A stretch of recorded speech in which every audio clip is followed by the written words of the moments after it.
These are 10 common items that look harmless in your carry-on bag, but can land you in serious trouble at airport security or customs in 2026. We're not talking about obvious contraband like weapons or explosives. We're talking about everyday objects that millions of travelers pack without thinking twice. Items that could cost you hundreds of dollars in fines, get you detained for questioning, or in extreme cases, result in criminal charges. If you're planning to travel this year, this video could save you from an expensive and stressful mistake, so let's get into it. Item number 10. Prescription medications in unmarked containers. Almost everyone traveling internationally packs medications, whether it's prescription pills, vitamins, or over-the-counter drugs, and how you pack them matters more than you might think. TSA's basic rule is straightforward enough. Medications are allowed in your carry-on, but here's where travelers get into trouble. When you transfer your pills into our smaller containers or Ziploc bags to save space, you're creating a problem because without the original labeled bottle, customs officials in other countries can't verify what you're carrying. Different countries maintain different lists of controlled substances, and a medication that's perfectly legal and available over the counter in the United States might be restricted or completely banned elsewhere. The United Arab Emirates, which includes Dubai, a major connecting hub for international flights, has particularly strict medication import laws, and the UAE Ministry of Health maintains a comprehensive list of controlled medications that travelers have genuinely faced legal issues over. This isn't theoretical. There's a documented pattern of travelers encountering problems in the UAE with common medications like certain pain relievers, sleep aids, and anxiety medications that contain substances on their controlled list. The best practice is simple. Keep all medications in their original labeled containers where the label shows your name, the prescribing doctor, and what the medication is. If you're carrying something prescription, bring a copy of the prescription or a letter from your doctor, especially for controlled substances, and if you're transiting through the UAE or other countries with strict drug laws, check their specific regulations before you pack, because what seems like a routine headache pill to you might be classified very differently by customs officials in another country. Item number 9. Smart luggage with non-removable batteries. Smart luggage became incredibly popular a few years ago when high-tech suitcases came with built-in USB charging ports, GPS tracking, and digital locks, all powered by lithium-ion batteries. But in 2017 and 2018, the FAA and major airlines implemented new regulations that turned many of these expensive bags into airport liabilities. Here's the problem. Lithium-ion batteries pose a fire risk that airlines can manage in the passenger cabin where crew can respond immediately. But a lithium battery fire in the cargo hold at 30,000 feet is a potential catastrophe, and that's when regulations changed. The current rule from major airlines including American, Delta, United, and Alaska works like this. If your smart luggage has a lithium battery, that battery must be removable, and if you can pop the battery out in a few seconds, you can check the bag if needed. But if the battery is permanently built into the bag must stay in the cabin with you because it cannot go into the cargo hold. This becomes a real problem at the gate when overhead bins fill up and the gate agent announces they need volunteers to check bags, because your expensive smart suitcase with a non-removable battery can't go, and you're faced with a choice. Remove the battery right there at the jetway if it's somehow possible, leave the bag behind, or miss your flight. Apple designed the MacBook Pro 16-inch model, battery to be exactly 99.6 watt-hours, just under the 100 watt-hour limit that triggers additional restrictions, and they engineered it specifically to stay below the threshold, while luggage manufacturers didn't always follow the same thinking. Before you travel with smart luggage, verify that the battery can be removed easily, because if it can't, you're bringing a bag that might not make it onto the plane with you. Item number 8. Vaping devices and e-cigarettes. E-cigarettes and vaping devices fall into a complicated regulatory category where the FAA has clear rules. These devices are prohibited in checked baggage entirely. They must be in your carry-on only, and you cannot charge them on the aircraft. The reasoning is similar to smart luggage, lithium batteries, and fire risk, because the battery in a vaping device can overheat, especially while charging, and that's why the FAA explicitly prohibits charging these devices during flight. Using an e-cigarette in an aircraft lavatory is a federal offense in the United States, and modern smoke detectors on planes are sensitive and designed to catch this, which means getting caught doesn't just mean a warning, it can result in significant fines and being banned from the airline. But the bigger issue is international because countries around the world have wildly different laws about vaping products. Thailand has banned vaping products entirely, Singapore has banned e-cigarettes, and travelers have faced fines and legal issues for bringing these devices into countries where they're prohibited. This is where the zero-tolerance approach in some Asian countries becomes relevant, because in places with strict drug enforcement like Singapore, Indonesia, and parts of the Middle East, the penalties for violating these laws can be severe, and the laws don't typically have exceptions for tourists who didn't know. If you're traveling internationally, research the specific laws in your destination country before you pack any vaping products, because the fact that something is legal where you live doesn't protect you when you land somewhere with different regulations. Item number 7. Large portable chargers and power banks. Everyone travels with portable phone chargers now because they're essential for long travel days, but not all power banks are allowed on planes, and the rules are specific. The FAA and TSA regulate these based on watt-hours, which measures the battery's energy capacity. And here's the breakdown. Under 100 watt-hours, generally allowed in carry-on with no special approval needed, between 100 and 160 watt-hours, typically allowed, but you may need airline approval, and you're usually limited to 2 devices, and over 160 watt-hours, prohibited on passenger aircraft. The problem is that most people don't think in watt-hours, they think in milliamp hours, the number printed on most portable chargers, and to convert milliamp hours to watt-hours, you multiply by the voltage and divide by 1000. Most phone chargers operate at 3.7 volts, so a 20,000 milliamp hour power bank is about 74 watt-hours, well within the allowed range. But here's where travelers run into issues. The label needs to be readable, and if you've been using your power bank for a while and the label has worn off or faded, a security agent who can't read the specifications isn't going to spend time trying to verify it, which means no readable label often means it goes in the bin. Different countries sometimes have additional marking requirements, where a power bank that flies internationally might face different standards on domestic flights in some countries, particularly regarding safety certifications and labeling. The solution is straightforward. Check your power bank labels before you travel, and if the watt-hour or milliamp hour rating isn't clearly visible, either replace the label or replace the charger, and stick to mainstream brands that clearly label their products with all required specifications. Item number 6. Drones and camera drones. Consumer drones have become affordable and popular for travel photography, but while you might see your DJI Mini as a camera accessory, many countries classify drones as restricted aviation equipment, and that classification changes everything. Egypt has strict restrictions on drone use, particularly near heritage sites like the pyramids, and this isn't just about getting a permit to fly. Bringing a drone into the country can result in confiscation and fines, because the Egyptian authorities treat unauthorized drones near archaeological sites as security violations.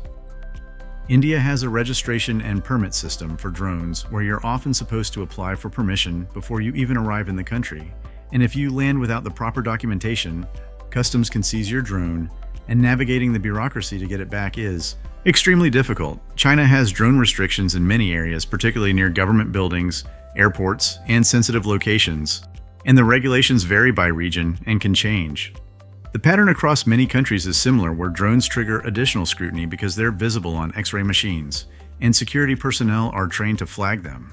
And some countries require permits, some have outright bans in certain areas, and some treat them as items requiring special customs declarations. If you're planning to bring a drone on an international trip, research the specific laws in your destination country well in advance. And don't assume that because you can buy a drone legally in the United States, you can bring it anywhere. Don't try to hide it in your luggage either, because attempting to conceal a drone can turn a potential confiscation into a smuggling accusation. In many cases, the smarter option is to hire a local drone operator when you arrive so you get your aerial footage without the legal risk. Item number 5. Hidden cameras and covert recording devices. Spy gadgets have become popular consumer items where cameras hidden in pens, glasses, alarm clocks, and other everyday objects are widely available online. But what's sold as a fun tech gadget in one country can be classified as prohibited surveillance equipment in another. Some countries have privacy and security laws that restrict covert recording devices, and Saudi Arabia, the UAE, and China all have regulations that could apply to these items, where the issue isn't necessarily what you plan to do with the device, it's that the device itself is designed for concealed recording. X-ray machines reveal the internal components of items, and a ballpoint pen should not contain a battery, wiring, and a circuit board. so when the scanner shows electronics hidden inside an ordinary object, that's an immediate flag for security personnel. The result isn't typically criminal charges for tourists, but confiscation is common, often with fines, and you'll also face questioning from customs officials about why you're traveling with covert recording equipment, which is not a pleasant way to start a trip. The general rule is this: if it's designed to look like something other than a camera while functioning as a camera, it's better left at home when traveling internationally, because you're a tourist, not conducting surveillance operations, so pack accordingly. Item number 4. CBD and cannabis products. This is where travelers get into the most serious trouble, often because of a fundamental misunderstanding about how drug laws work internationally. CBD products, including oils, gummies, and other items, are legal and widely available in many U.S. states, where products are often labeled as containing 0% THC. But here's the critical point: those labels and U.S. state laws provide absolutely no protection in countries where all cannabis derivatives are illegal. Japan has zero-tolerance drug laws. Singapore has extremely harsh drug penalties, including the death penalty for trafficking. The UAE has strict drug laws, and Indonesia has harsh penalties for drug violations. And in these countries, the legal system doesn't distinguish between CBD and THC, and there's no medical exception for tourists. There is a documented pattern of Western tourists facing serious legal consequences for cannabis products in Asia, where the THC-free label on your product doesn't matter when the law bans all cannabis derivatives entirely. And a doctor's note doesn't create a legal exception in countries where the substance is prohibited. The penalties can be severe because in some countries, what you consider a wellness product for sleep or pain management is treated with the same severity as hard narcotics. And we're talking about potential jail time, not just fines. If you're traveling to Asia, the Middle East, or anywhere with strict drug laws, do not pack any CBD or cannabis products, regardless of how they're labeled, because it's not worth the risk. And the potential consequences are completely disproportionate to any benefit the product might provide during your trip. Item number 3. Arc lighters and plasma lighters. Arc lighters or plasma lighters are rechargeable electric lighters that use electricity to create heat instead of a flame, and they contain lithium batteries and create intense heat, which makes airlines nervous. TSA allows lighters in carry-on bags with certain restrictions where lighters are prohibited in checked baggage entirely. And for arc lighters specifically, there are additional considerations because of the lithium battery component and the heat generation. Some countries have restrictions on lighters at airports, and China, for example, has policies at various airports that restrict or ban lighters entirely, though the specific rules can vary by airport. The practical issue is this: security agents have discretion in determining whether a lighter meets safety requirements, and even if an arc lighter is technically allowed. If an agent decides the safety mechanism seems inadequate or the device seems potentially unsafe, they can confiscate it. The question becomes whether it's worth carrying a $50 gadget that might draw extra scrutiny or get confiscated when a basic disposable lighter serves the same purpose. And for many travelers, the answer is no, because the high-tech option creates unnecessary complications. Item number 2. Counterfeit designer goods. This one surprises many travelers because that knockoff handbag or fake designer watch you picked up at a market isn't just a questionable fashion choice, it's potentially a customs violation that can result in confiscation and fines. U.S. Customs and Border Protection has the authority to seize counterfeit goods, and EU countries, including France and Italy, enforce intellectual property laws where enforcement has increased in recent years. And U.S. Customs explicitly states that counterfeit goods support criminal enterprises, which is part of their justification for cracking down. It is illegal to import counterfeit goods into the United States and the European Union. And while there are sometimes personal use exceptions depending on the country and the value of the item, these exceptions are not guaranteed, and enforcement varies. The concern many travelers raise is legitimate. What if you received a counterfeit item as a gift and don't know it's fake? And what if you bought something believing it was authentic? But the unfortunate reality is that customs agents aren't there to determine your intent. And if they decide an item is counterfeit, they can treat it as a customs violation regardless of whether you knowingly purchased a fake.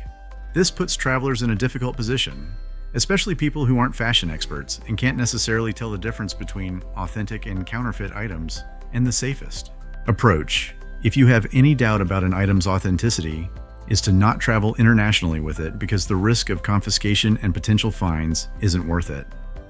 Item number 1. multi-tools, and common tools. We've reached the number one item, and this category is so broad that it catches many travelers completely off guard because we're talking about tools. Items you might consider completely harmless that airport security can classify as weapons.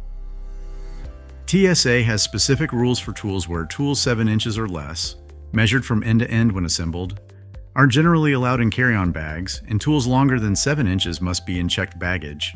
But there are specific prohibitions like box cutters, most knives except for very small scissors and disposable razors, axes, hatchets, crowbars, hammers, and saws are all prohibited in carry-on bags.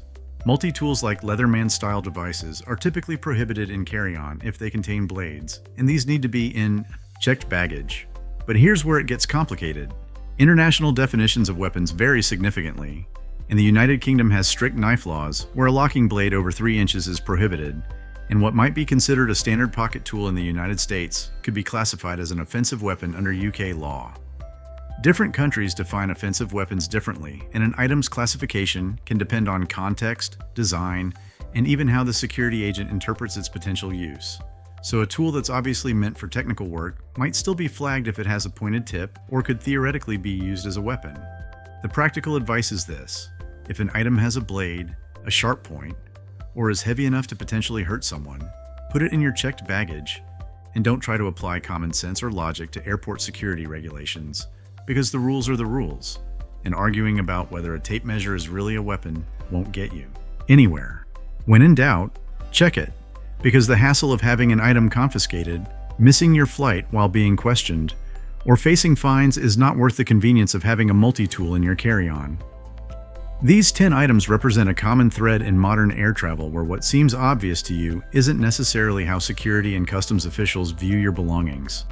And a medication is a potential controlled substance. A designer bag is a potential counterfeit, and a multi-tool is a potential weapon.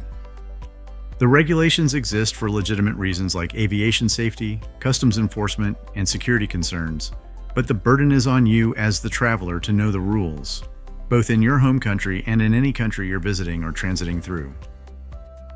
The good news is that most of these problems are completely avoidable where you keep medications in original containers. Check your power bank labels, research your destination country's laws before you pack CBD products. Drones or vaping devices, put tools in checked baggage, and when in doubt, leave questionable items at home. International travel in 2026 requires more preparation than it did years ago, because regulations have tightened and enforcement has increased. But with proper research and careful packing, you can avoid fines, confiscations, and the stress of security delays. Safe travels.